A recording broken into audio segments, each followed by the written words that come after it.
le Seigneur, bonjour. Et c'est Bezali? Ce que c'est Bezali, te mettez les colons à bon comme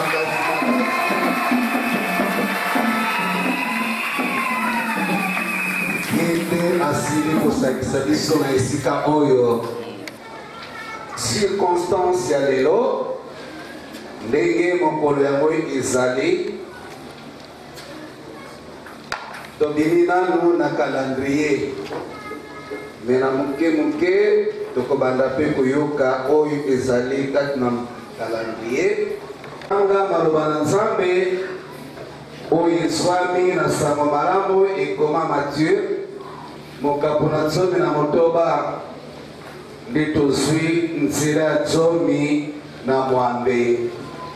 Nous lisons la parole de Dieu dans l'évangile selon Saint Jean, pardon, selon Saint Matthieu, au chapitre 16e, les versets 18.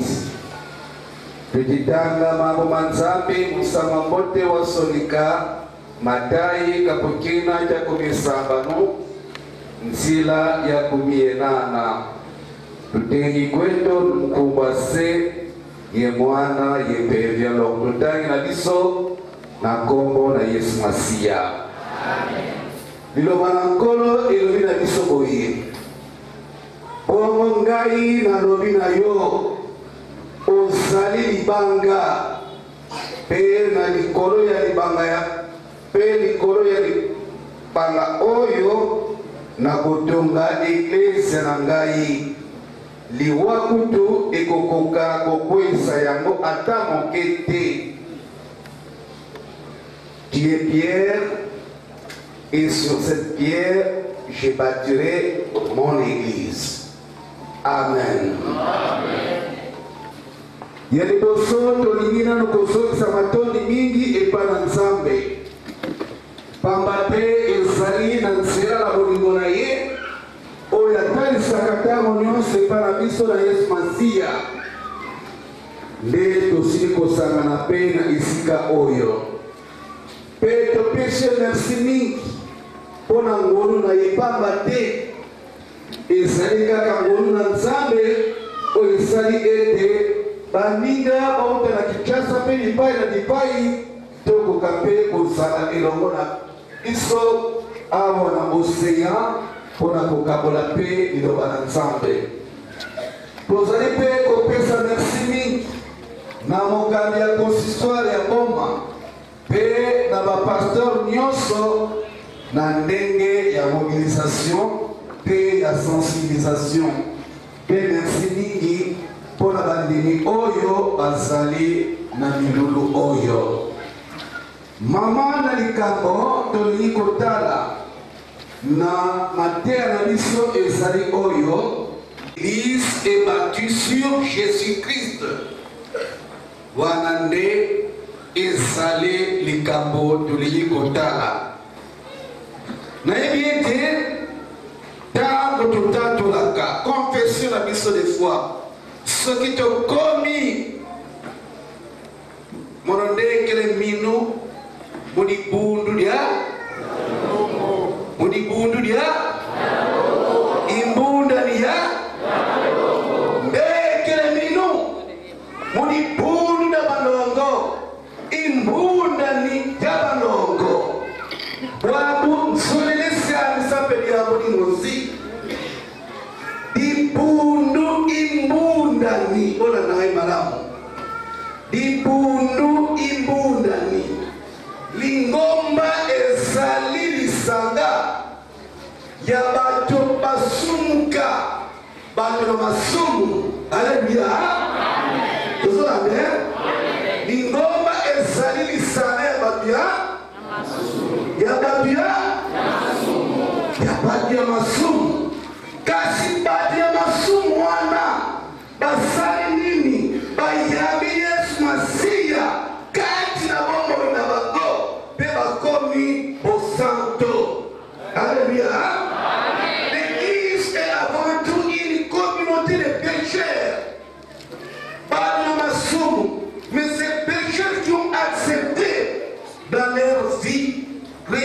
comme leur Seigneur et Sauveur et qui les confesse partout. Amen. Donc, tu es mis au pas sur le Seigneur qu'on s'appelle Awa. Donc, ça là qui est au sommet de Namasu. Mais dans notre ami Yes Massia a bon mon émission. Donc, on y va ensemble, donc on y va ça, à Santo. Yesu azali Messia. Christ. Azali motinda minanzambe. L'envoyé de Dieu. Azali mwana nanzambe. Pe yemoko azali nzambe. Un mystère difficile à comprendre. Seul le Saint-Esprit a dit que son amour dans mon cas de biso koyeba likambo oyo. Mi biso to yebite. Kati na nzambe Yesu azali modi musanto pe azali. Yesu azali Mesia motinda mina nzambe. Azali mwana na nzambe pe azali nzambe azali pe mobikisi ya bato nyonso. Mobikisi ya bikolo nyonso. Mobikisi ya mabota nyonso. C'est Christ seul qui est le sauveur de tous les hommes de l'humanité. Donc les soki ozali libanda na Yesu Masiya yeba ete nanu okambolami te pe nanu obikisami te. Lingomba etongami likolo na Yesu Masiya. Bandeko maloba oyo tosili kotanga ezali kotalisa biso Yesu azalaki na tourne. Yesu azalaki kotambola tourne d'évangélisation. Azalaki kokende mboka na mboka mpona kotia sangoma malamu. Mpona kotia sangoma malamu. Kuna bibetelesi biso ete azalaki na mboka oyo bazali kobenga Magdala. Oyo Marie na Magdala. Aleki na Betani. Esika camarade na ete. Esika frère na ye. Lazare afandaki. Yesu aleki na Betani. Kuna nde azalaki kobikisa moto oyo akufa miso. Tango asili kokotenga. Tango asili sikobikisa ndeko oyo akufaki miso. Yesu adongwe na Betani na bayekoli na ye pe bakei na Césarée. Oyo bazali kobenga Césarée de Philippe. Mais na mukuse ezalaki kaka Césarée. Alors madame wana na Césarée de Philippe bandako na nzambe ezalaki ebele. Il y avait beaucoup de temples. Mais bandako na nzambe wana ezalaki bandako na nzambe ya bapagano. Ezalaki bandako na nzambe oyo azalaki kobondela bikeko. Bana nzambe moto na biso. Ezalaki mboka moko très compliqué. Mais heureusement Yesu akotaki na mboka wana. Tango akoti na mboka wana Yesu na bayekoli na ye bafandi esika moko. Alléluia. Ndenge biso mpe nayoki na banonsaba ete nsima losambo soki topemi tokozala mpe na masolo. Yo mpe oye na kinte oyo ozali moto na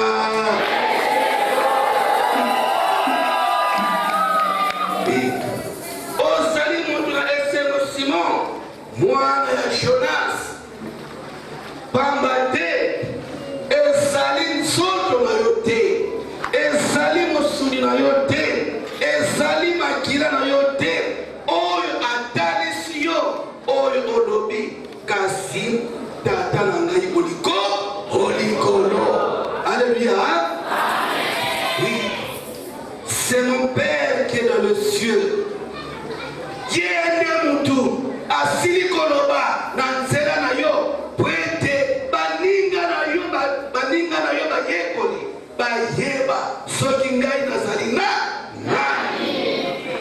à l'orienté, tu es pierre, aux allez péter l'homme. Sur cette pierre, je bâtirai mon église. Likolo ya libanga oyo, nena kotonga lingomba na. Élément du Seigneur. Biso tokosala bakuna esengo. Soki topotama ya solo. Tango tolobaki ete na yambi Yesu Masiya. Ozala nkolo na ngai, ozala mobikisi na ngai, mpe natiki mabe na ngai nyonso. Soki penza toyebi ete Yesu yende azali mobikisi na biso, yende azali nkolo ya bomoi na biso, nde tozali mpe bato na esengo. Parce que nous sommes passés par une nouvelle naissance spirituelle. Et nous sommes devenus le peuple de Dieu et ses enfants. Alléluia. Alani banzembo edele. Nazo paraphraser kaka liloba na Nzambe ope na yoki na banzembo. C'est pas tout le monde qui dit Seigneur et Seigneur est sauvé et fils de Dieu. Alléluia. Ezali moto nyonso te alobaka nkolo abikisama pe azali mwana na Nzambe. Pas tout le monde. Personne n'a le droit de fermer la porte à celui qui veut accepter Christ dans sa vie. Moto moko te akoki kokangela moninga na ye porte soki ali koyamba Yesu Masiya. Le Saint-Esprit se sert de nous comme des serviteurs. Biso panso tozali kaka basali. Pasteur basali basali. Diacre basali basali. Sommes des serviteurs. Conseiller basali basali cielo.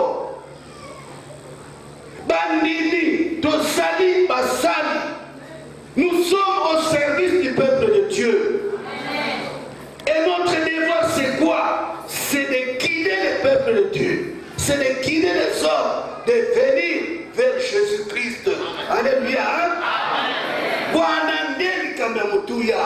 Oyo molimo musanto esengeli asala na moto nyonso oyo ayamba Yesu Masiya. C'est d'amener les autres vers le Seigneur Jésus-Christ.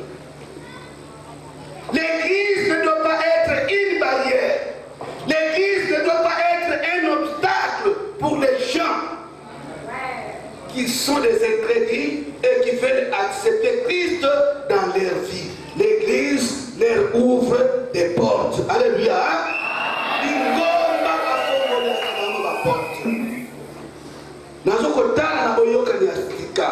Actes des Apôtres chapitre 2.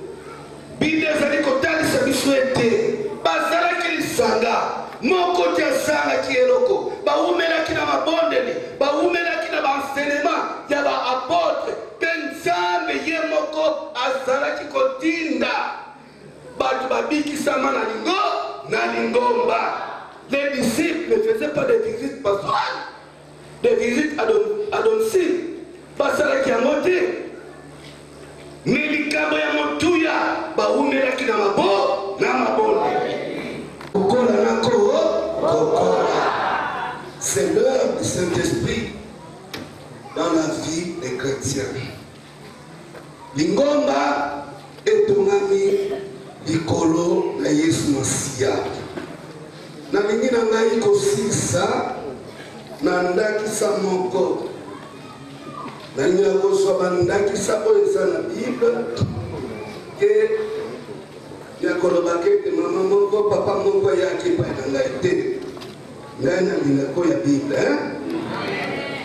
Sika na Bible tozwi na mokanda ya ebandeli Genèse chapitre 11. Nakozamona kaka makambo. na ntango wana bato nyonso bazalaki koloba kaka monoko moko. Na ntango wana bato nyonso bazalaki koloba kaka monoko moko. Genèse chapitre 11, je lis le premier verset. Ntango bazalaki kopanzana na bamboka nyonso epai moi ebimaka, bakomaki na mabele moko ya polele na Mesopotamie, mpe bafandaki kuna. Bongo balobani boye: tobanda kobeta babrike mpe totonga yango na moto. Bakamati babrike mpona kotongela mpe goudron mpona kokangisa babrike esika moko. Na verset 4, nsima bayei koloba lisusu boye: tosala vile moko mpe totonga ndako moko ya molai, songe na yango ekoma ntina likolo, oyo tokozwa lokumu monene. Tokozwa lokumu mo olie ya koloba ete totonga ndako mpo topesa lokumu epai na Nzambe, bango balobi ete totonga ndako mpo ete bato bapesa biso lokumu. Imundu sikama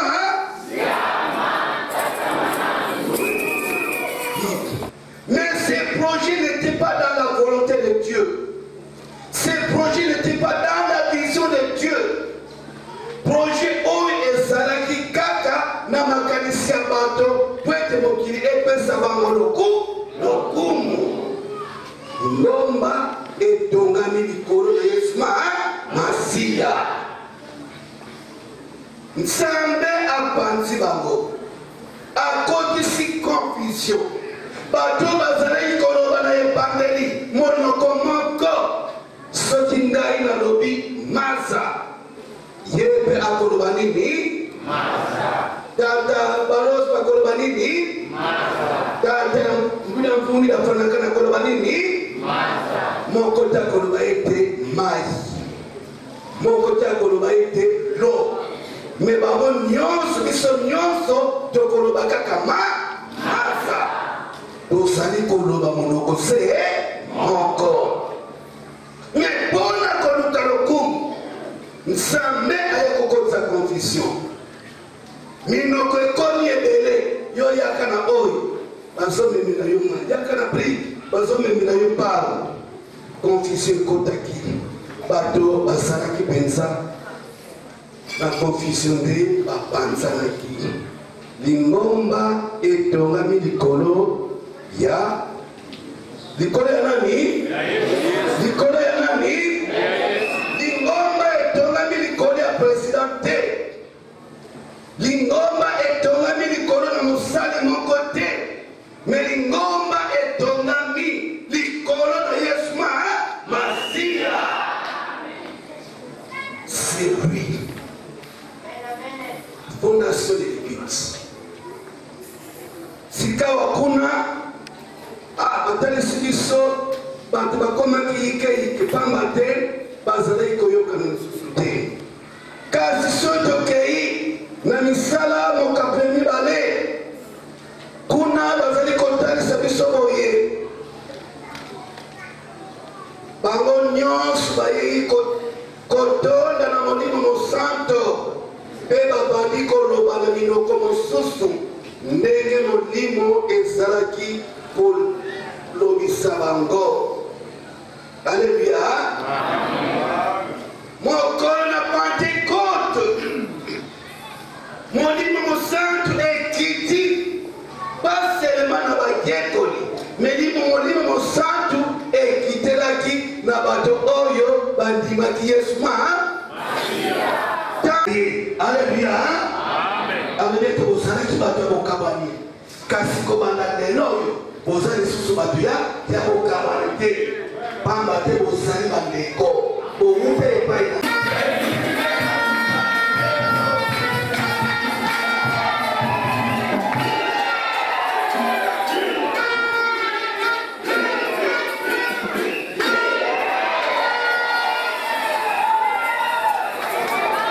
Amen.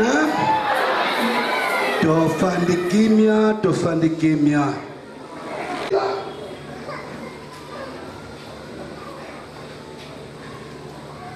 Nanu pour la communauté de Nisso, papa il a été président représentant les gars, il a dirigé, il était à la tête de cette communauté. Il connaît tout ce qui se passe dans cette communauté. Le révérend Kitt, non seulement il a été responsable du consistoire de Boma, mais c'était l'évangéliste. Il connaît aussi ce qui se passe dans la CEC. Nous avons besoin d'une communauté unie, d'une communauté soudée, une communauté où les membres s'aiment réellement. Papa qui t'a commandé de faire la caractéristique. Zambia betu na mazulu tangu na matondo ya nguri ya ntima akuvanda bambangi na nzingudulu ya kuzabakana ya paruase Ocean. Panda kuna na chela imekuisa na Boma Mbangu Tembo wa Nzambi Kabondo imekuisa na Kili de Boma imekuisa na Babwala na Beto Mkanzi Mugukai imekuta na Kishaku na Mwanda pepe tuke na Ocean. Non ngemeza bakwandi consistoire yae Pour Christ. En suivant le président, j'ai compris qu'il est venu résoudre un problème. Amen. Dieu l'a envoyé pour résoudre un problème. Et par grâce, j'avais demandé que je l'accompagne sans savoir qu'il y avait un message pour ça. Yahweh, Yesu Tubaka, Nansuka, Onayematu, Bigaka. Profitons de cette bonne occasion. Là où il y a problème, il y a toujours solution. Il y a toujours, et surtout si la solution est cherchée ensemble avec Jésus-Christ. Avant Musamila, Namusamila Kufikwandi, Korani hii naimbilaka mpunga wa Toyoko na katikiti, utoto malingomba. Oyemba strofe moshi kwandi. Nikolo Yesu, Ohutana Nikolo, Abodeka kino tambe kotoza la moko, Etikali kiso wato, Katina mokili oyo, Tobe misi bomoko na nikomba. Etika kikolo Yesu, Ohutana Nikolo, Abodela kina tambe kotoza la moko, Etikali biso bato, Katina mokili oyo, Tobe misi bomoko na nikomba. Yahweh tambe, tinabuya na yo, tolingana, etolimbisana, tosangana, etojala moko, ototonga lingomba na masiyo. Yahweh tambe, tinabuya na yo, tolingana, etolimbisana,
fondé sur les paroles de notre Dieu.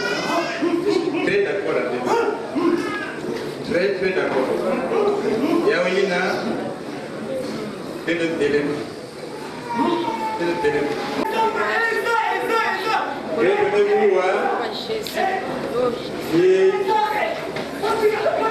le président des voix de la conseiller, la pasteur et Mwanda. Et je profite de l'occasion pour dire ceci. Il savent qu'il y a notre président qui est musicien.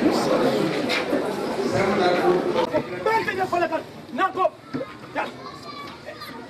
balingo yoka message na ngai kia exact balingo yoka message na yo yo na message na yo ne les prophètes yo na message ça nenga nzambe ça na ko telemela ngai na ko telemela ngai kala nani ko telemela ngai nani ko telemela ngai nani ko telemela c'est moi le Dieu.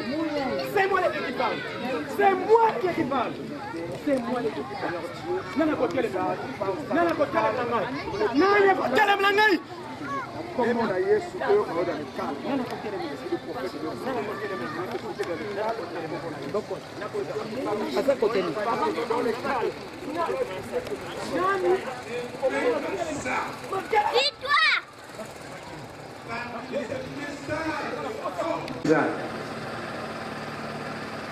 Table malongi ma tuwilu tuzei kasi mulwa kulule nolu kulumukini lumuki yabe bikampe beza zone sono sikele fwadingi sadi bundu dieto kwa kukuse ese mwanda. Salut Dimanis, tu as déjà parlé et nous avons gagné et nous sommes sûrs que Seigneur il vient de réussir. Le reste est là, c'est de l'eau qui va passer.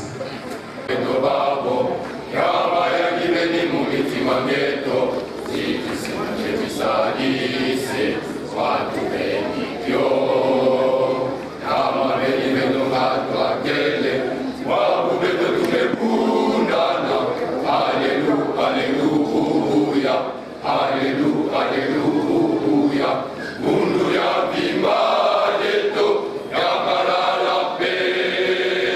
Alléluia, alléluia, alléluia, alléluia, mundu ya bimba leto ya malala pe.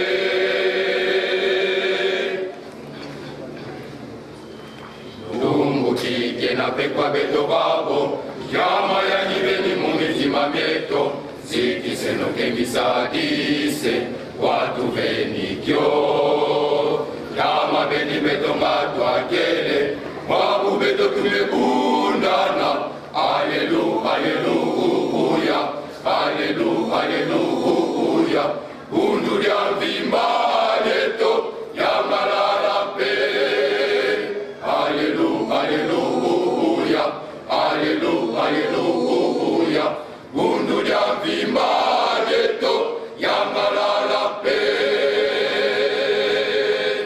Oh bundu ya badika mukimbungu kibunzi nateye kwa buleti kwenda nyeki onga bakulu beto okamupeve ya lomboko baubanyata buke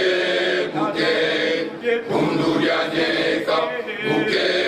buke baubanyatisa salu buke unuriangekampe omu buke baubanyatisa salu buke tundurianyeka buke baubanyatisa salu buke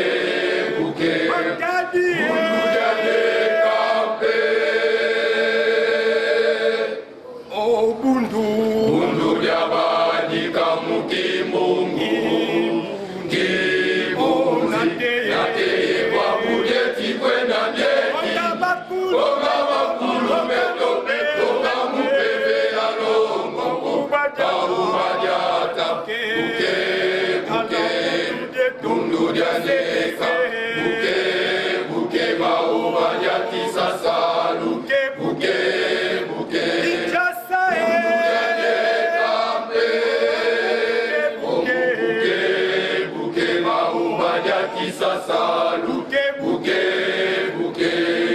tundu dia nyeka buke buke bauba dia kisasa buke buke buke tundu dia nyeka mpe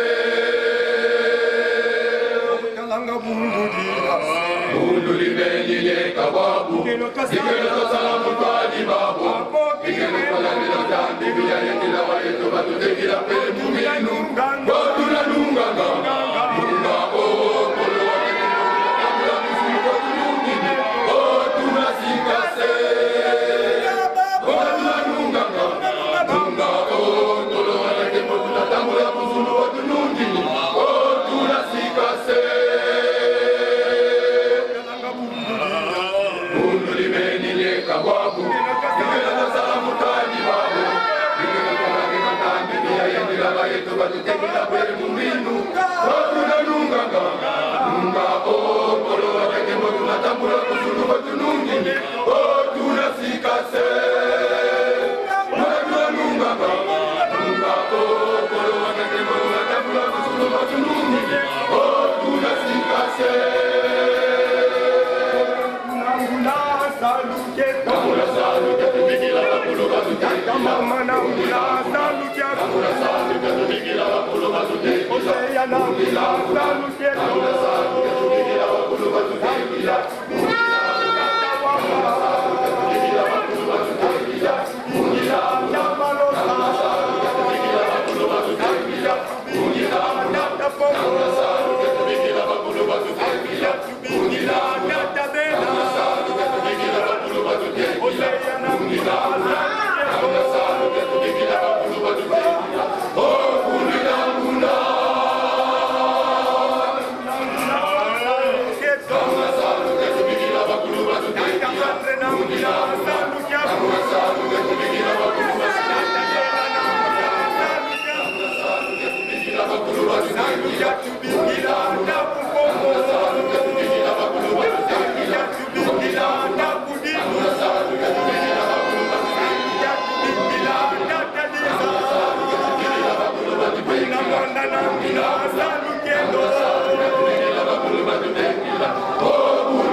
consistoire de Boma, paroisse Océan.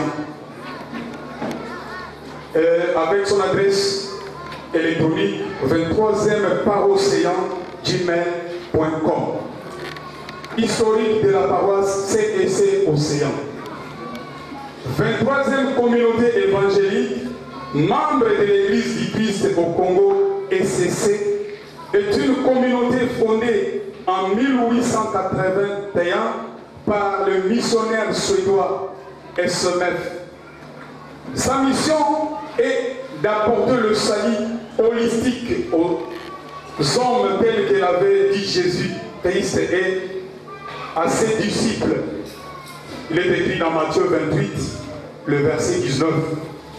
Avant de retourner au ciel et vivre à la droite de Dieu le Père. C'est pourquoi depuis le 23 juillet 1961, année de son accession à l'autonomie, l'Église locale ne cesse d'user de toutes les stratégies pour continuer l'œuvre évangélique annoncée par les Suédois. Le département de l'évangélisation vit de l'Église Mission et Hymnologie, en sigle DVMH, demeure les fers de lance dans cette vision. Comment atteindre le monde entier? Comment véhiculer le message et vaincre tant d'obstacles qui se présentent contre l'action évangélique? La 23e communauté a adopté pour l'expansion moyens par lesquels l'évangile est apporté vers la population pour le salut. Ce jour, 4 juillet 2021, la 23e communauté évangélique du Congo vient de se doter d'une nouvelle paroisse nommée Océan, ce qui apporte à 93 paroisses sous sa tutelle. La paroisse Océan est à l'honneur ce jour et le fruit de l'évolution de la cellule Bois-Manu qui était supervisée par le quartier cité de la paroisse Mwanda sous la direction du révérend Koudilou Alou Diako, heureuse mémoire, et Maman Kebassani, diabonaise responsable. Avec l'expansion de la cité de Mwanda et l'explosion de la démographie, il s'en est suivi en même temps une migration interne qui a engendré des réalités jadis existantes pour les fidèles de la paroisse CEC. Il s'agit de l'éloignement du temple vis-à-vis au nouveau lotissement. Dans le but de garder la proximité avec le lieu des cultes, les fidèles ont sollicité l'élévation des Bois-Manu en rang de quartier en l'instar d'autres, je cite, Volumba, Kintiakou et Cité. Les quartiers Océan fut ouvert le 24 février 2002 par le révérend Bumbombo Makai Prosper. Il avait promis qu'il devait être ici. Malheureusement, la santé n'a pas permis. On servit en qualité de diacre responsable successivement Mbizifoué Massimo, Louké Santima Luntala Julienne et Makaya Mbumba Antoinette. Ils sont ici présents. La sous-paroisse a débuté en 2007 avec 2 quartiers, je cite, Itonebeleka et Bois-Manu, sous la supervision du pasteur Bumbombo Makai Prosper et assisté successivement par le diacre Dikazo Lamboite et Maman Makaya Mbumba Antoinette. En date du 10 août 2008, fut posée la première pierre pour la construction du temple ici que vous voyez. La mention ci a pays été posée. Nous citons Talidiali Imbangi. Ça, c'est la parole que le révérend Makai Prosper avait prononcée tout en écrivant sur cette pierre-là. Malheureusement, le bandit l'ont démoli. En principe, ça devait servir d'exemple, malheureusement. Par 11 ans après, les quartiers Makelekese avaient vu le jour sous la supervision du pasteur Jean-Guy Laloukapu. Il est ici présent. Enfin, en 2019, les synodes répondit favorablement à la demande du conseil des paroisses moines sous la supervision du pasteur Jean-Guy Laloukapu d'élever la sous-paroisse au rang de la paroisse. Le révérend André Mohanou Diawakou y est affecté comme premier pasteur responsable. Nos remerciements à Dieu, au synode et au révérend président représentant légal de la 23e communauté évangélique du Congo, CEC, qui ont bien voulu que nous devenions aujourd'hui une paroisse. Merci beaucoup pour votre attention.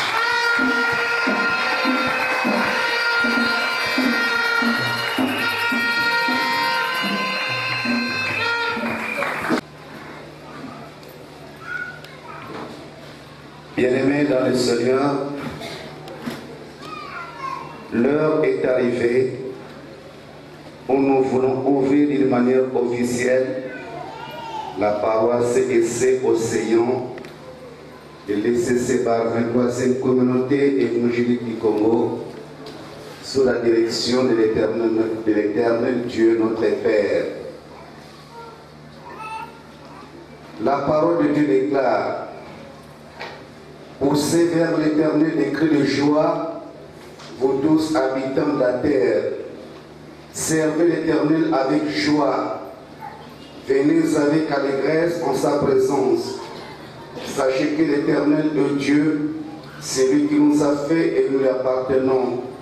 Nous sommes son peuple et le troupeau de son pâturage. Entrez dans ses portes avec des louanges, dans ses parvis avec des cantiques. Célébrez son nom, car l'Éternel est bon. Sa bonté durera toujours et sa fidélité de génération en génération. Psaume 100, les versets 1 à 5. Frères et sœurs dans le Seigneur, nous avons reçu l'ordre suprême de faire de toutes les nations les disciples du Christ, car la Bible nous dit: allez, faites de toutes les nations des disciples, les baptisant au nom du Père, du Fils et du Saint-Esprit, et enseignez-leur à observer tout ce que je vous ai prescrit. Et voici, je suis avec vous tous les jours jusqu'à la fin du monde. Confère Matthieu chapitre 28, les versets 19 à 20.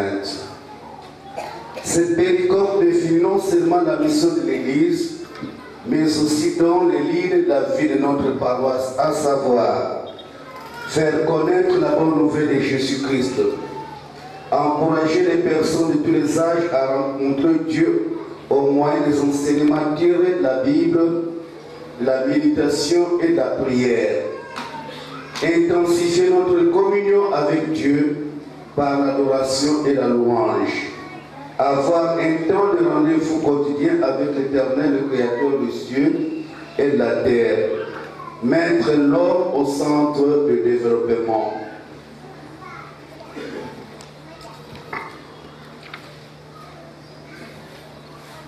Accomplir la mission holistique, c'est-à-dire s'occuper de tout l'homme et de tout homme.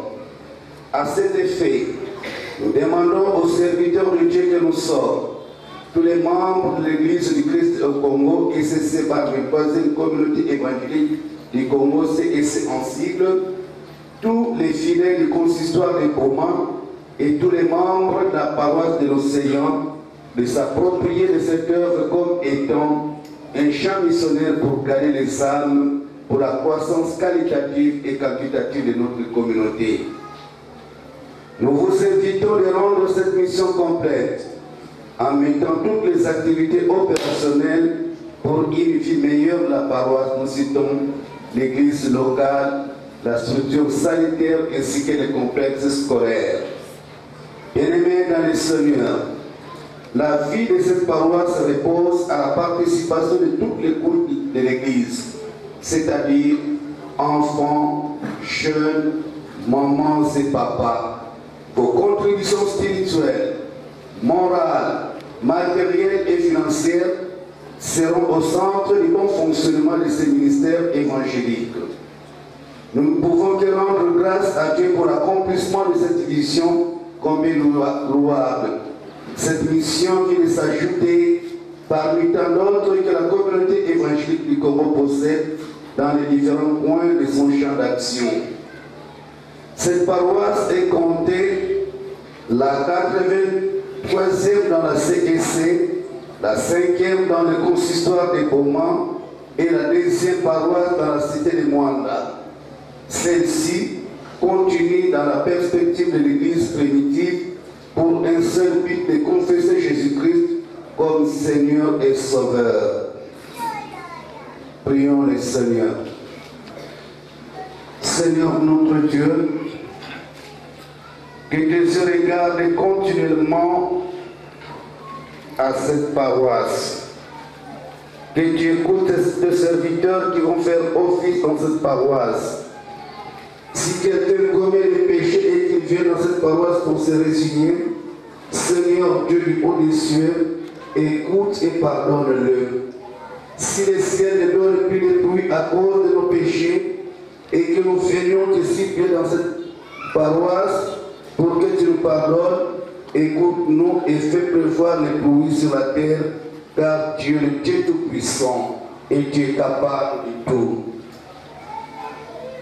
Si ceux qui n'ont pas d'enfants viennent te situer dans cette paroisse pour en avoir, Père miséricordieux et compatissant, donne-leur des enfants et fais connaître ton nom glorieux. Si des malades endémiques terrassent la contrée du pays et le monde entier, et que nous faisons t'implorer dans cette paroisse, guéris-nous Seigneur. Les démunis et les gens en quête du travail qui viendront te citer ici, à cause de leur foi, donne-leur à manger et de quoi vivre.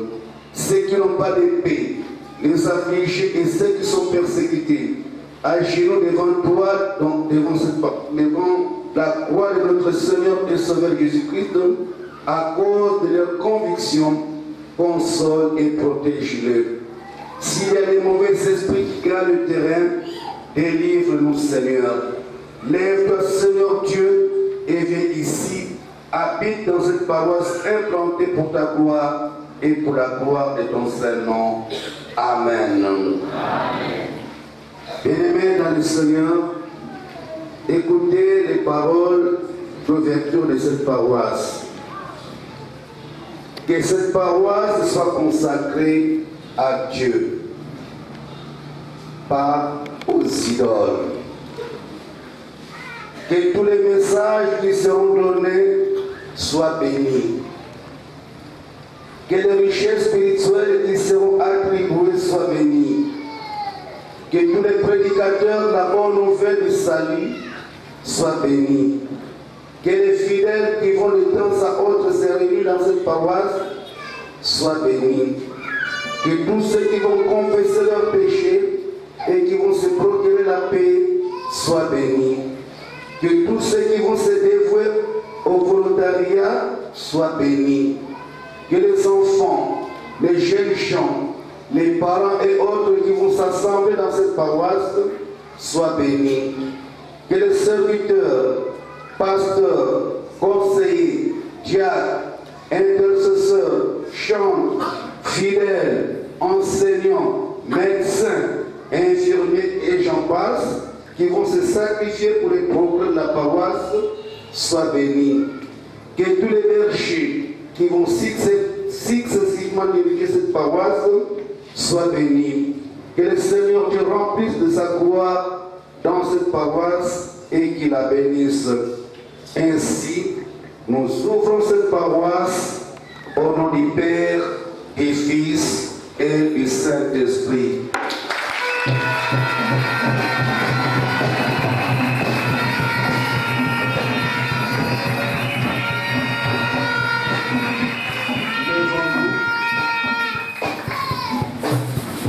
Yesu Kristo utusole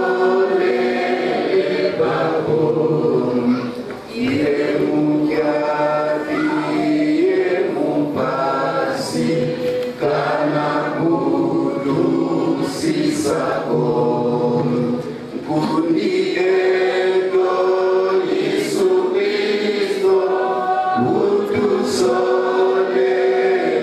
babo ye mujadi ye mupasi kana kudu sisako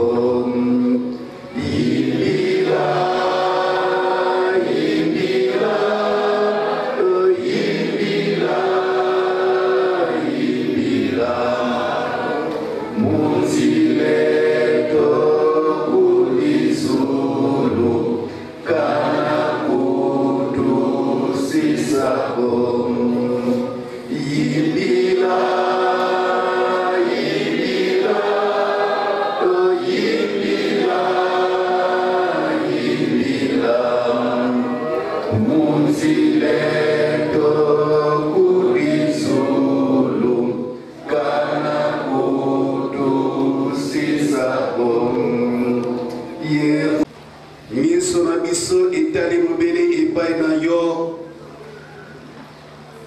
mpona kotonda yo mpe mpona kokomisa yo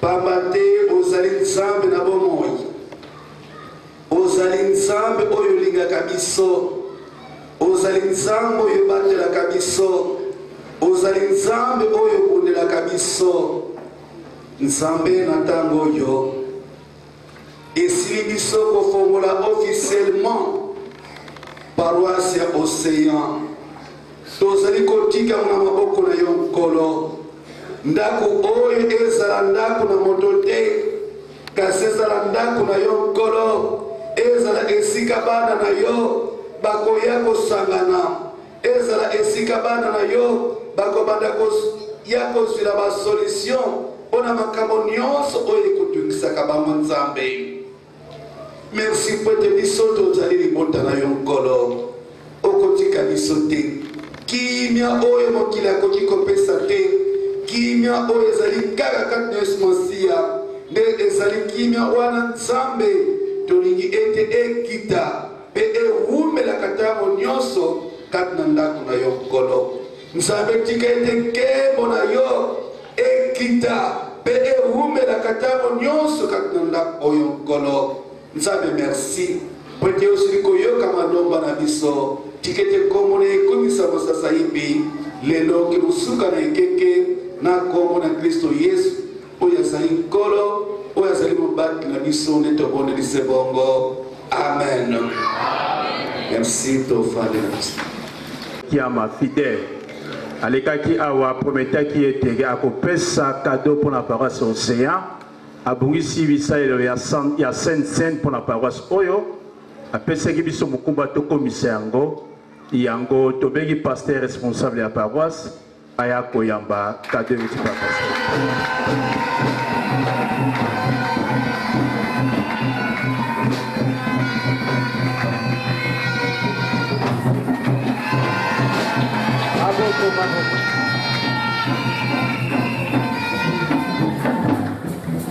Tetinia, Bilombo Tetinia azali koleka. Suivi la chorale protestante. Kosibo Aleki. Vocale femme Kiam.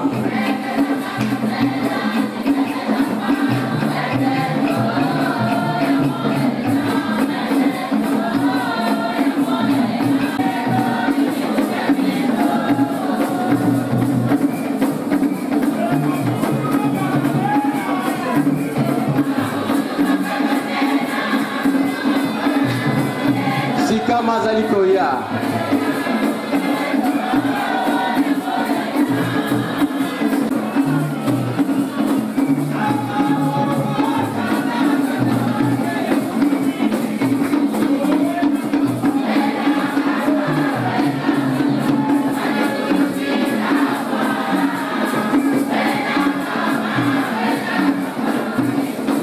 femme qui envoie Zali Kolanda.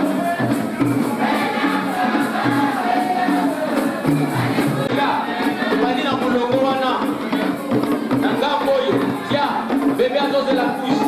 Ah, Giringiri Azali Koya. Merci Giringiri. Nassima Giringiri. Bandal, pardon.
Messieurs les autorités militaires et policières, révérend président et représentant légal, révérend pasteur, chers invités à vos titres et qualités.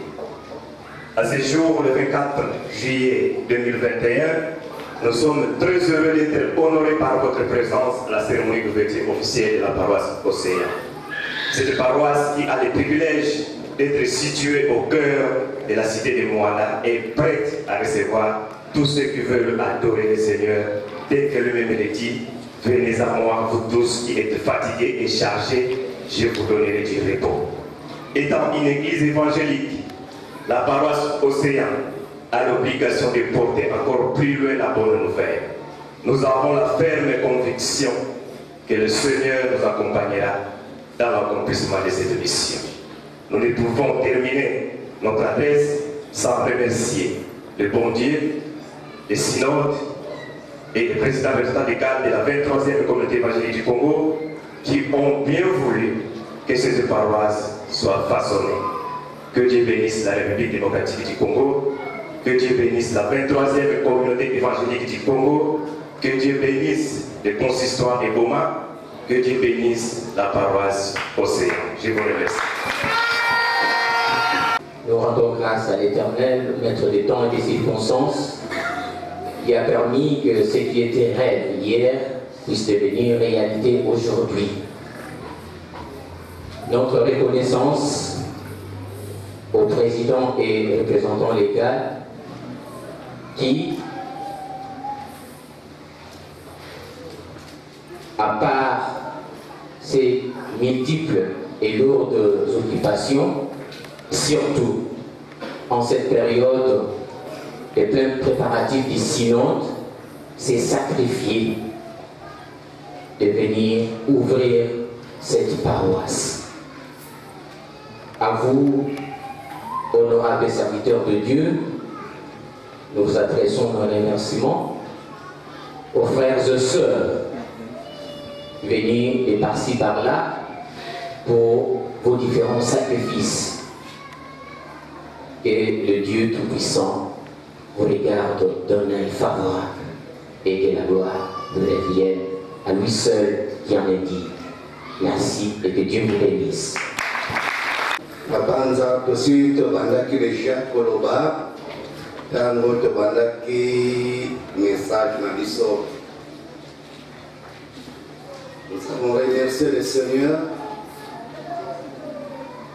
Nous avons remercié les responsables du consistoire et tous les pasteurs.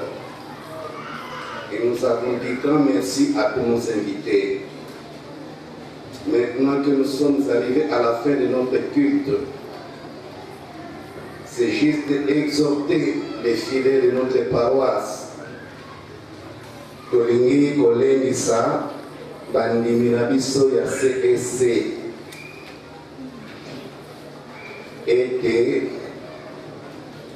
bapesaki biso lingomba oyo na kimia, lingomba ya kimia, biso pe tolingi kotika pe kimia na na lingomba kozolande donc kimia kati na lingomba tango nazalaki na masina pour la dédicace ya temple nalobaki ete kimia ebandaka na présidence te mais kimia ebandi na bakartier na biso ndenge tozali na mwana awa soki bakartier na biso ezali na Kenya kimia wana mpe ekokoma na siège ya paroisse ntango baparoisse na biso eza na Kenya kimia wana mpe ekokoma na consistoire ntango baconsistoire na biso ezali na kimia wana mpe ekomonana na lingomba mobimba. Donc ce n'est pas au président et représentant légal ya komema kimia me kimia esengeli euta bobele epai na yo wana nde likambo ya liboso. Likambo ya mibale totikali kaka na 3 semaines tozali kokende na baélection toyeba banani bakokamba lisusu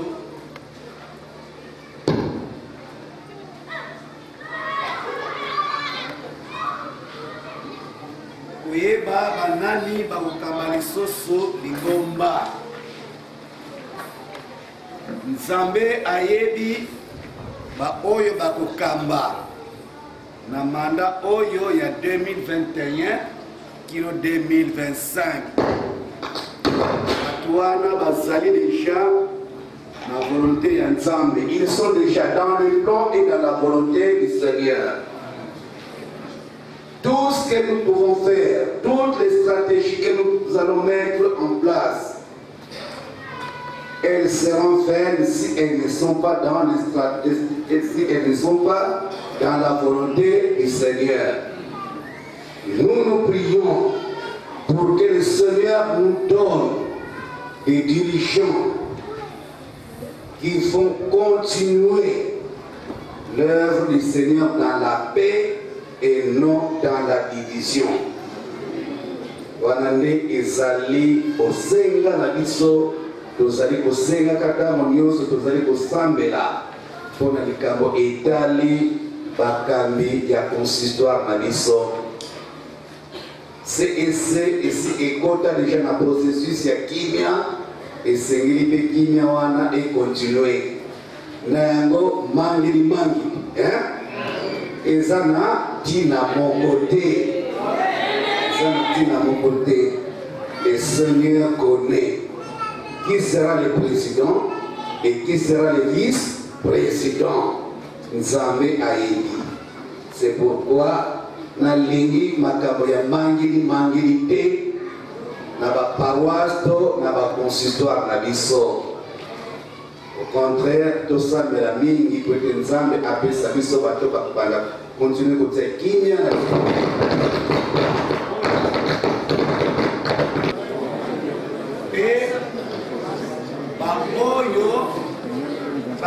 continuer à paix la vision, il y a développement. Ça c'est très important. C'est depuis 2015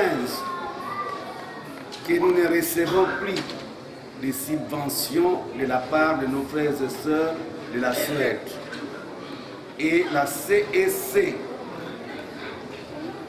depuis 2015 jusqu'à ce jour, se prend en charge. Donc nyonso ezali kosalema na lingomba tozali kozwa lisungi te oyo ezali kouta libanda na yango tozali kolendisa ete biso banso tokóma na esika ya kozwa en charge présidence na biso nde na yango toza mpe na mposa ya bakambi oyo mpe bakosala mpe na vision ndenge wana ndenge tosilaki kobanda yango déjà. Parce que je suis ce que le tata révérend président qui est avec nous ici avait déjà commencé. Donc nous devons continuer. Lobby, lobby, lingomba, la biso, et ça l'appelle la unité de production. Te likambo yasuka. Nous allons continuer la Simon dans 3 semaines. Jusque-là, nous n'avons pas encore parlé avec l'administrateur du territoire de Louosi. Mais c'est-il que dernièrement, nous avons mis Loulou dans Louosi. Mais compte tenu il y a maladie ou il y a Covid-19, mais Loulou a été dans le centre synodal et si pas assise dans le synode et Zalaka. Mais administrateur du territoire Lobaki, président Apetisaki, par attroupement du fait que le centre synodal est Zalingomba, au Kodiko Sangana Kunate, Papa Yastaï, c'est celui qui avait prêché, donc il me loin et qui n'a paroisse à Louos. Sur ce, si vous n'êtes pas délégué, Fanda, vous voyez qui est? Ceux qui ont délégué, c'est ça, Nini? Fanda. Vous n'avez pas battu ceux qui ont et que tant que vous avez solo, n'a Kambi. Il y a territoire parce que tu es un territoire dans l'île Sali. Ceux qui vont nous dire bato bakozala nzinga nzinga pe ya ndako na nzambe te. Tozola le ba attroupement ekozala libanda te. Donc tous les délégués se retrouveront seulement dans les temples. Et là, Makamba pour respecter la mesure où il va faire ça qui biso et ça il faut s'imposer. Donc les délégués nous se préparent soit peut-être 4 jours.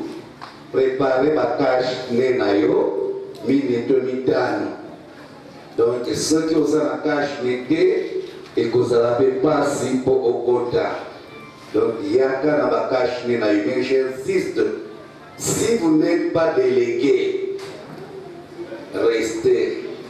Attendez d'abord, si on va nous permettre que l'observateur Baya n'est pas Koya. Mais pour le moment, j'ai dit ça à Kinshasa et je le dis aussi ici à Moana.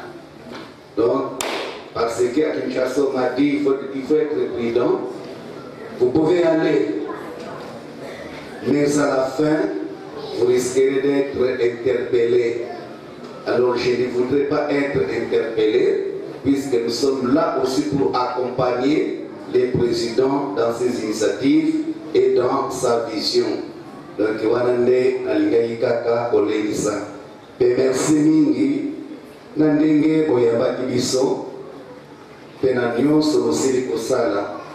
Nzambe ale akomona bino molimo mosanto eumelaka kati na biso lelo tosuka na ekeke na kombo na Kristo Yesu Nkolo. Amen.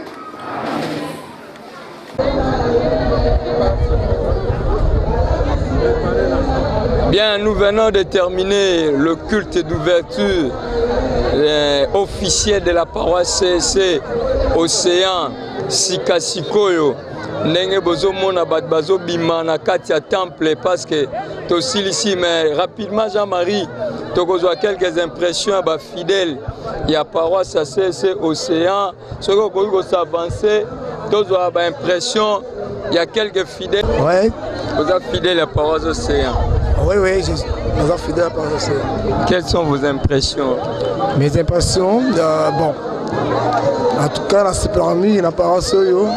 Pour te nazala qui m'ont dit mais dans l'église des Noirs, mais pendant la ya en tout cas la santé là comme normal et puis nous sentir peu Saint-Esprit à tout ça il y a un temps nyonso. Ndenge bozui siko paroisse vous sepeli. To sepeli makasi koleka. Nzamba sali grâce vraiment paroisse ça se fungwami officiellement. Vraiment. Jean-Marie, on continue avec il y a une impression bah, fidèle, il y a paroisse, il y a On continue, Jean-Marie, à prendre des impressions fidèles. Il y a paroisse à CC au Océan. Impressionnant. En tout cas, ravi de joie pour cette journée, vraiment une journée heureuse. C'était la rêve, mais aujourd'hui c'est la réalité. Vraiment, on est vraiment très ravis de joie. Et là, on est à CC Océan.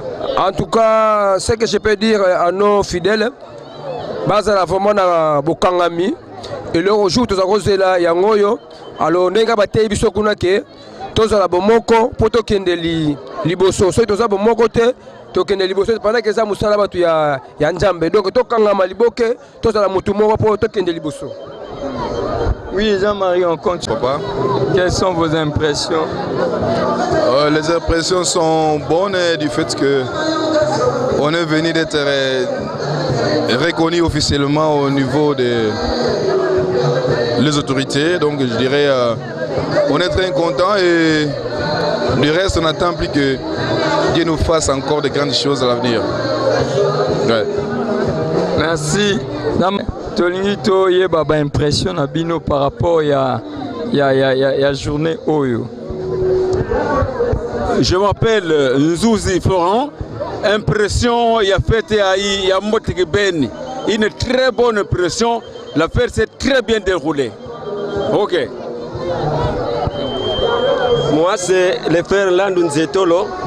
Teutina Milulu Munene a ouverture officielle à paroisse Océan à Mwanda.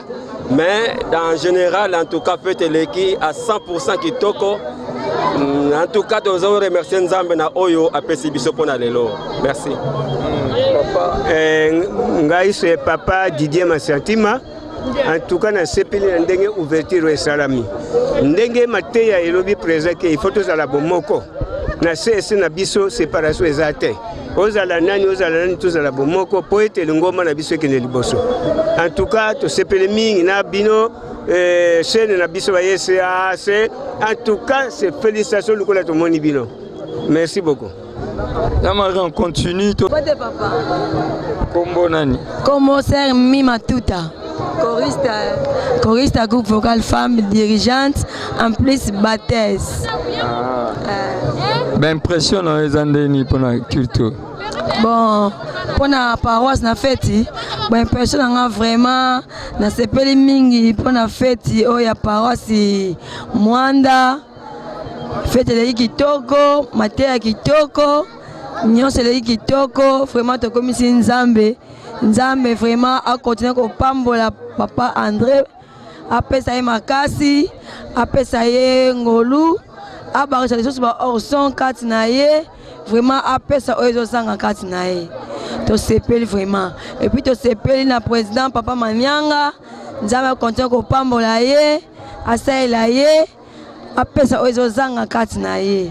To sepeli pour bandi mignon so baye, ba mi pa ba uti par-ci par-là baye, ba matériel ba bantu ba uti ki chassa baye, ba chorale, baye mi vraiment na kimia to sepeli mingi. Vraiment na komisi Nzambe. C'est parti. Bonjour. Bonjour. Comment on est? Célia. Ben impression na kit ba sentiment no ezande. Ba sentiment ezaki yesengo koleka. Sengoleka. Vous pende bozui. Na sepeli makasi kitoko. Vous avez na posa na. Makasi. Siko vous bisa bande ngono bandimia CC 1000 Océanie. Non, ça va encore y a rapiko na losambo. Merci Jean-Marie. Merci. Traza yesengo makasi na ndenye milulu eleki na kimia. Nazo continue ko lendisa ba obayanga musika baya. Sana Nzambe la kimia. C'est ma case. Ça. Merci. Bonjour papa. Bonjour. C'est le papa. Frère Gaston Ngitokolo. Et quelles sont vos impressions par rapport au culte?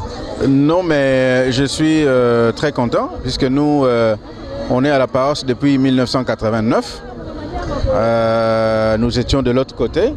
Et aujourd'hui, ça me fait un sacré plaisir de voir qu'en sus de la paroisse de Kinsiakou, nous avons une deuxième paroisse. Donc ça signifie que l'œuvre évangélique dans les territoires de Mwanda ne fait que monter en régime. Donc je remercie Dieu pour ça. Et voilà, surtout que nous étions honorés par la visite de la présidence. Et ça aussi, c'est quelque chose que nous mettons dans notre actif et nous disons merci à Dieu. Et qu'est-ce que vous envisagez dans l'avenir pour cette paroisse? Bon, pour cette paroisse, puisque bon, toutes les idées innovatrices sont les bienvenues. Je crois que on va développer les sites résidentiels. Là où se trouve le pasteur, il va falloir qu'on crée une intimité pour le pasteur et puis une maison de passage. Ça, c'est d'après les informations que j'ai recueillies et auprès des conseillers de cette paroisse. Mais aussi, il y a une volonté de pouvoir construire une école et puis des activités qui puissent servir d'unité de production pour soutenir l'œuvre de l'Église. Donc voilà, il y a tant d'idées qu'on doit réaliser avec l'appui de Dieu. Je crois que ça ira. Merci papa. Merci. Un mot pour la chaîne. Un mot pour la chaîne, eh ben, je me dis la CSC évolue puisque 10 ans après ou 20 ans après, on ne pouvait pas voir un truc de la CSC comme ça. Donc moi je me réjouis quand on m'a montré, je me dis voilà les départements numériques de la CSC. Quand on vous a montré là, j'ai dit voilà, monsieur Eberand Kolongue du gouvernement congolais, voilà, ils sont représentés ici par deux frères, c'est le frère Alain et le frère Jean-Marie. Voilà, donc rentrons dans le numérique, parce que plusieurs paroisses à travers le monde le font. Et nous, la CSC, nous sommes une grande église, une grande communauté. Pourquoi pas avoir aussi la dimension numérique? Donc là, c'est vraiment un plaisir et je vous encourage pour aller de l'avant. Voilà, merci beaucoup. Ok. Merci. Voilà, touti kozwa ba impression, bozu ba impression des fidèles de la CSC Océan qui sont très enchantés de voir l'ouverture officielle de la paroisse CSC Océan s'effectuer aujourd'hui. Il y avait un culte avec 3 temps forts. Le premier temps fort, c'était la coupure du ruban par le président représentant légal, le révérend Daniel Manianga Nzolanzami. Il n'était pas seul, il était accompagné par le révérend président Diafonakana, Edi Diantete, notre président honoraire, qui l'avait accompagné dans cette cérémonie. En dehors de ça, il y avait la prestation des chorales. Il y avait 4 chorales invités ici.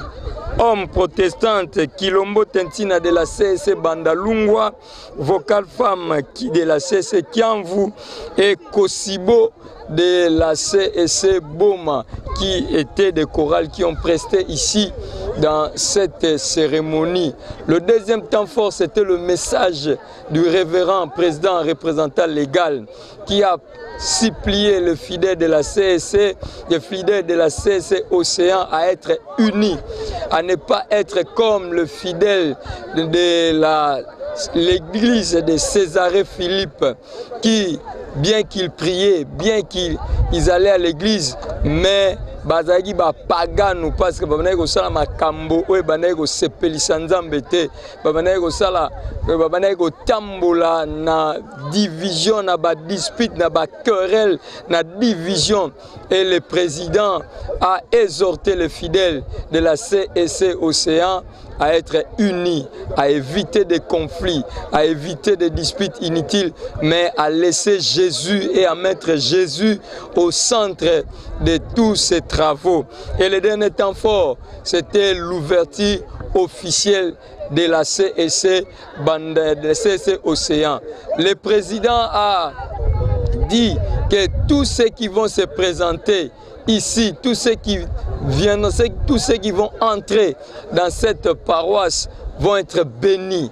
Tous ceux qui vont se sacrifier pour l'œuvre de Dieu dans cette paroisse de la CC Océan vont aussi être bénis. Donc le président, dans son homélie, a invoqué, comme a dit Salomon dans 2 Chroniques 7, quand il priait pour l'ouverture de l'église. C'est la même prière que le président, représentant légal, a fait aujourd'hui à cet endroit. Donc, nous venons d'assister à une très bonne cérémonie d'ouverture. Ça y est, c'est officiel maintenant. La paroisse CC Océan vient de naître d'une manière officielle, sera sous la direction du révérend André Mouhan qui commence l'œuvre de Dieu dans cette paroisse de la CEC Océan. Ainsi terminé notre découverte ici à Mwanda.